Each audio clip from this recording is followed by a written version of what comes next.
আবাসিক হোটেলে গিয়ে জামাতের টিকিট বিক্রি, বিশেষ করে জান্নাতের টিকিট বিক্রি করা যায় না। তাদের যে চরিত্র ইতিমধ্যে এদেশের মানুষ জানতে পেরেছে। 71ও তাদের কর্মকাণ্ড এরকমই ছিল।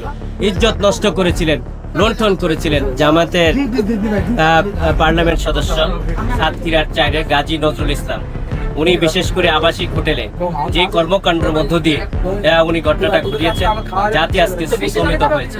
কিন্তু আমি সেটা বিস্ময় প্রকাশ করি না এই কারণেই যে 71ও তাদের কর্মকাণ্ড এরকমই ছিল। আপনারা দেখেছেন 2 লক্ষ মা বোনের ইজ্জত নষ্ট করেছিলেন, লুণ্ঠন করেছিলেন, আমাদের যুবতী মেয়েদেরকে পাকিস্তানি বাহিনীর কাছে তুলে দিয়েছিলেন সেই জামাত ইসলাম। সুতরাং তাদের কর্মকাণ্ড এটা আজকে নতুন নয় এবং পুরনো কর্মকাণ্ডই।